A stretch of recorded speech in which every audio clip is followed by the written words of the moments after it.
Good evening. आज का जो टॉपिक है वो हिस्ट्री से ही है। हिस्ट्री का ये पार्ट 6 है।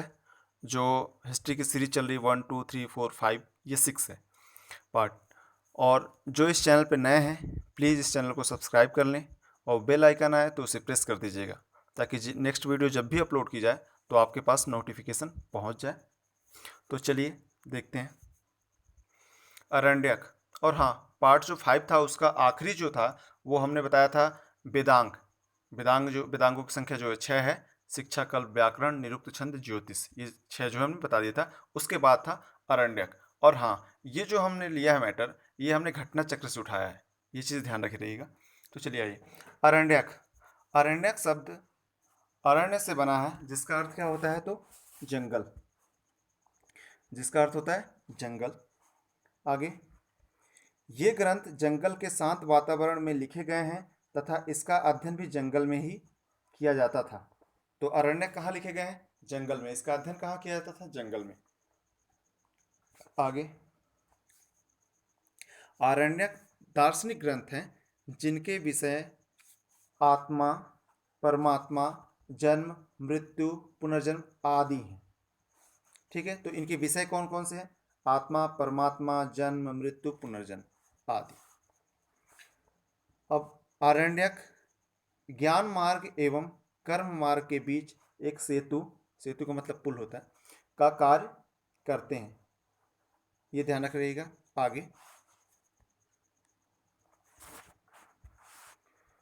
उपनिषद, इसका अर्थ एक ऐसी विद्या से है जो गुरु के समीप बैठकर एकांत में सीखी जाती है। उपनिषद का मतलब है गुरु के समीप बैठ के ज्ञान अर्जन करना, सीधे बात समझे तो। इसमें आत्मा और ब्रह्मा के संबंध में दार्शनिक चिंतन है। तो आपको ये ध्यान रखना है, उपनिषद का अर्थ क्या है? गुरु के समीप बैठकर शिक्षा ग्रहण करना। ये सिंपल भाषा में बता दिया। आगे, ये भारतीय दर्शन के प्रमुख स्रोत हैं, मतलब सोर्स हैं ये। उपनिषदों की संख्या कितनी बताई गई है? 108। उपनिषदों को वेदांत भी कहा जाता है क्योंकि ये जो है वैदिक साहित्य का अंतिम भाग है। मतलब ये जो है वेदों के अंत में लिखा गया है वेदांत जो है। तो ये ध्यान रखिएगा, उपनिषदों को जो है क्या कहते हैं? वेदांत के नाम से भी जानते हैं। क्यों? क्योंकि वेद के अंत में लिखा गया है ये। तो ये ध्यान रखना, वेदांत। तथा ये वेदों का सर्वोच्च व अंतिम उद्देश्य बताते हैं। आगे, षड दर्शन मतलब 7 दर्शन। दर्शन, इनकी संख्या कितनी है षड दर्शन की? तो 7। इसमें नाम में ही समझ में आ रहा। इसमें आत्मा, परमात्मा, जीवन, मृत्यु से संबंधित बातों का उल्लेख है। किसका किसका? आत्मा, परमात्मा, जीवन और मृत्यु से संबंधित बातों का उल्लेख है षड दर्शन में। आगे, प्रमुख दर्शन एवं प्रवर्तक। तो प्रमुख दर्शन सांख्य दर्शन, इसके प्रवर्तक कौन है? कपिल। दूसरा, योग दर्शन, इसके प्रवर्तक कौन है? पतंजलि। तीसरा, वैशेषिक दर्शन, इसके प्रवर्तक कौन है? कणाद या फिर उलुक। न्याय दर्शन, इसके प्रवर्तक गौतम। चारवाक दर्शन, इसके चारवाक हैं प्रवर्तक। पूर्वी मीमांसा जैमिनी, उत्तरी मीमांसा वादरायण या फिर व्यास। तो ये ध्यान रखे रहना है आपको। षट दर्शन है, इनके जो है प्रमुख दर्शन और इनके प्रवर्तक। तो सांख्य दर्शक के प्रवर्तक कौन है? तो आपको टिक करना होगा कपिल मुनि।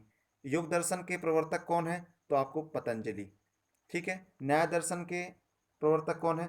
तो गौतम। तो ऐसे करके आपको क्वेश्चन मिलेंगे। आगे, पुराण, भारतीय ऐतिहासिक कथाओं का सबसे अच्छा क्रमबद्ध विवरण पुराणों से मिलता है। किससे मिलता है? तो पुराणों से। भारतीय ऐतिहासिक कथाओं का सबसे अच्छा क्रमबद्ध जो है वो पुराणों से मिलता है। ये ध्यान रखना। पुराणों के रचयिता लोमहर्ष तथा उनके पुत्र उग्रश्रावा को माना जाता है। ये ध्यान रखिए। पुराणों की संख्या कितनी है? 18। और सबसे पुराना पुराण या प्राचीन पुराण मत्स्य पुराण है। ये ध्यान रख रहिएगा, जिसमें विष्णु के 10 अवतारों का उल्लेख मिलता है। विष्णु के 10 अवतारों का उल्लेख मिलता है तो किसमें? मत्स्य पुराण में। और सबसे पुराना पुराण क्या है? तो मत्स्य पुराण। पुराणों की संख्या कितनी है? तो 18। ये ध्यान रख लेना। आगे, पुराण संबंधित राजवंश। विष्णु पुराण किससे संबंधित है? मौर्य वंश से। मत्स्य पुराण किससे संबंधित है? आंध्र सातवाहन से। वायु पुराण किससे संबंधित है? गुप्त वंश से। नोट करके लिखा गया है यहाँ, धर्मसूत्र 4 प्रमुख जातियों की स्थितियों, व्यवसायों, दायित्वों, कर्तव्यों तथा विशेषाधिकारों से स्पष्ट विभेद करता है। आगे, रामायण। रामायण की रचना महर्षि वाल्मीकि ने की थी। तो रामायण की रचना किसने की है? तो महर्षि वाल्मीकि ने की है।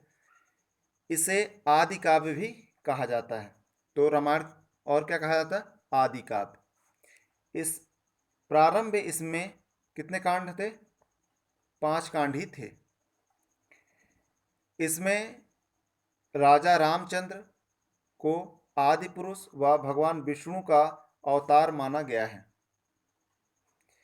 इसे चतुर्विंशति सहस्त्री संहिता भी कहा जाता है, ये ध्यान रखिएगा। महाभारत, इसकी रचना महर्षि वेदव्यास ने की है। महाभारत की रचना किसने की है? तो महर्षि वेदव्यास ने। महाभारत को जय संहिता और सहस्त्र संहिता भी के नाम से भी जाना जाता है। शत सहस्त्री संहिता भी कहते हैं, ये ध्यान रख रखिएगा। यह विश्व के सबसे बड़ा महाकाव्य है। तो विश्व का सबसे बड़ा महाकाव्य क्या है? तो महाभारत। आगे, स्मृतियाँ। स्मृतियों में सामाजिक जीवन के नियम बताए गए हैं। किसके? सामाजिक जीवन के नियम। कुछ प्रमुख स्मृतियाँ हैं। मनुस्मृति, सबसे प्राचीन स्मृति क्या है? मनुस्मृति। प्राचीन कानून जो है इसी पर आधारित था, मनुस्मृति पर आधारित था। विष्णु स्मृति, याज्ञवल्क्य स्मृति, गौतम स्मृति, वशिष्ठ स्मृति, नारद स्मृति। गुप्त काल की जानकारी मिलती है। नारद स्मृति से कहाँ की जानकारी मिलती है? गुप्त काल की, ये ध्यान रखे रहना। आगे, सत्यमेव जयते, ये कहाँ से लिया गया? तो मुंडोक उपनिषद से लिया गया है। इसी उपनिषद में यज्ञ की तुलना टूटी हुई नाव से की गई है। किसकी? यज्ञ की तुलना किससे? टूटी हुई नाव से की गई है। और सत्यमेव जयते कहाँ से लिया गया? तो मुंडोक उपनिषद से। आगे,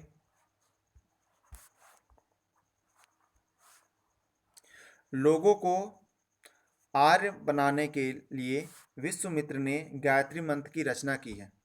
किसकी? गायत्री मंत्र की। आगे, उत्तर वैदिक काल में कौशाम्बी नगर में प्रथम बार पक्की ईंटों का प्रयोग किया गया। आगे, स्त्री की सर्वाधिक गिरी हुई स्थिति मैत्रेयनी संहिता से प्राप्त होती है, जिसमें जुआ और शराब की भांति स्त्री को भी पुरुष की तीसरा दोष बताया है। ये ध्यान रखना, मैत्रेयी संहिता। स्त्री की सर्वाधिक जो गिरी स्थिति जो थी मैत्रेयी संहिता में। आगे, शतपथ ब्राह्मण में स्त्री को पुरुष की अर्धांगिनी कहा गया है। शतपथ ब्राह्मण में स्त्री को पुरुष की अर्धांगिनी कहा गया, मतलब यहाँ पर स्थिति अच्छी बता रहा। आगे, स्मृतियों, मनुस्मृति सर्वाधिक प्राचीन तथा प्रमाणिक मानी जाती है। यह शुंग काल का मानक ग्रंथ है। शुंग काल का मानक ग्रंथ क्या है? तो मनुस्मृति। आगे, नारद स्मृति से गुप्त काल की जानकारी मिलती है, आपको बता दिया था ऊपर भी। आगे, विदेशी यात्रियों की जानकारी, विदेशी यात्रियों द्वारा जानकारी, मतलब आपको पता है कि जो भारत की जो जानकारी मिलती है वो जो विदेशी यात्री आए हैं उनके लेख से भी जानकारी मिलती है। तो जो विदेशी यात्री आए हैं उनके जो ग्रंथ हैं उनसे क्या क्या जानकारी मिलती है वो सब देखेंगे हम। तो नंबर लिखा है यूनानी रोमन लेखक। तो टेसियस ईरान का राजवैद्य था। इसके द्वारा भारत के संबंध में दिया गया विवरण आश्चर्यजनक कहानियों से भरा है, इसलिए अविश्वसनीय है। तो जो टेसियस दिया था उसने आश्चर्यजनक दिया था, ये अविश्वसनीय है, हम ज़्यादा इसको तवज्जो नहीं देते। आगे, हेरोडोटस इतिहास के पिता कह जाते हैं। इनकी पुस्तक जो है हिस्टोरिका में भारत फारस संबंधों का वर्णन मिलता है। तो हेरोडोटस की पुस्तक का नाम क्या है? हिस्टोरिका। ठीक है, ये कब है? तो 5वीं शताब्दी। और इसमें किसकी किसकी भारत एवं फारस संबंधों का वर्णन मिलता है, ये ध्यान रखे रहना। आगे निरियाकस, ये सिकंदर के साथ आए। आने आनेसी क्रिस्टस, आने वाले लेखक। और आस्टिओबुलस, तो ये जो है सिकंदर के साथ आने वाले लेखक, इनका विवरण अधिक प्रमाणित है। तो ये सब किसके? सिकंदर के साथ आने वाले हैं, मतलब जो आए हैं इनका प्रमाणित है, अधिक प्रमाणित है ये। आगे छठा, मेगास्थनीज, सेल्यूकस निकेटर का राजदूत। यह चंद्रगुप्त मौर्य के दरबार में आया। इसने अपनी पुस्तक इंडिका में मौर्य युगीन समाज और संस्कृति के विषय में लिखा है। तो मेगास्थनीज जो है, ये जो है किसका राजदूत था? सेल्यूकस निकेटर का। ठीक है, सेल्यूकस निकेटर का राजदूत था। और ये मेगास्थनीज किसके दरबार में भेजा गया था? ये चंद्रगुप्त मौर्य के दरबार में भेजा गया था। और इसने मौर्य चंद्रगुप्त के दरबार में ही रह के किस पुस्तक की रचना की? इंडिका नामक पुस्तक की रचना की। और इस पुस्तक में क्या लिखा?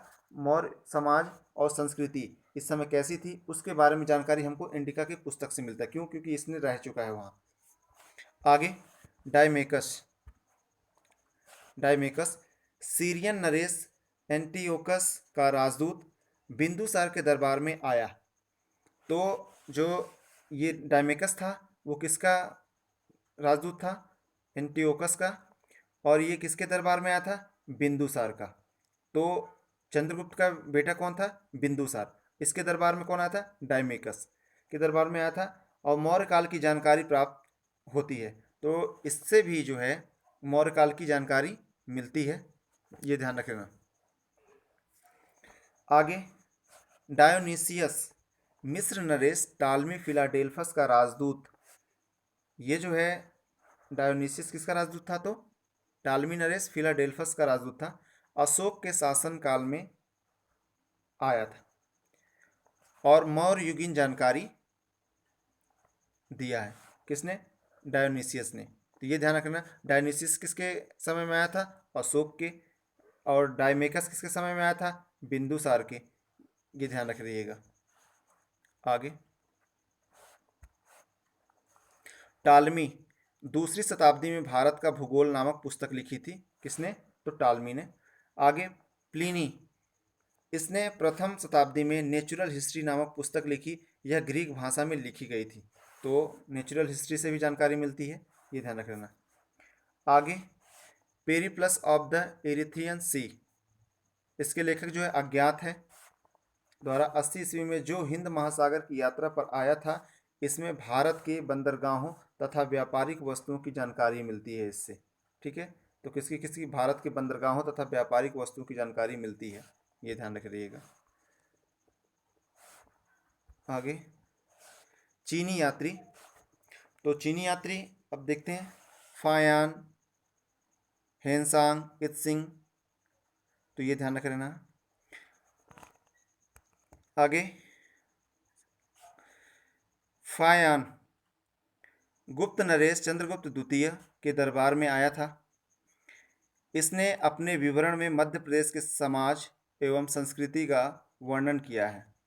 इसने मध्य प्रदेश की जनता की सुखी व समृद्ध बताया, को सुखी या समृद्ध बताया, सुखी व समृद्ध बताया। आगे दूसरा, यह संयुग जो है, यह 518 ईस्वी में भारत आया। चीन सॉरी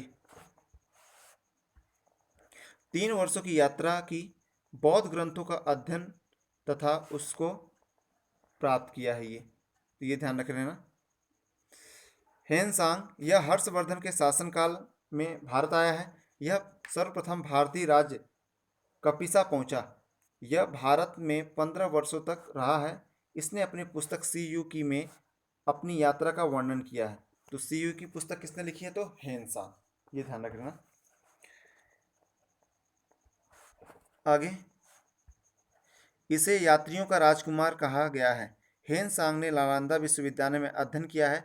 इसके अध्ययन के समय नालंदा विश्वविद्यालय के कुलपति आचार्य शीलभद्र थे। तो ये ध्यान रख लेना, आचार्य शीलभद्र किसके समय हेनसांग जब पढ़ रहे थे तो उस समय ये वहाँ के कुलपति थे, यह ध्यान रखना। इत सिंह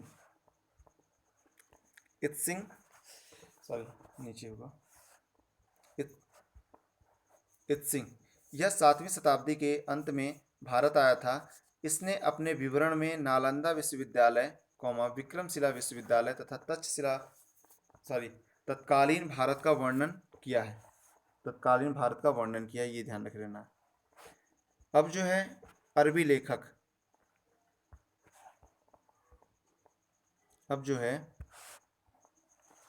अरबी लेखक, अल-बरूनी, यह महमूद गजनबी के साथ भारत आया था।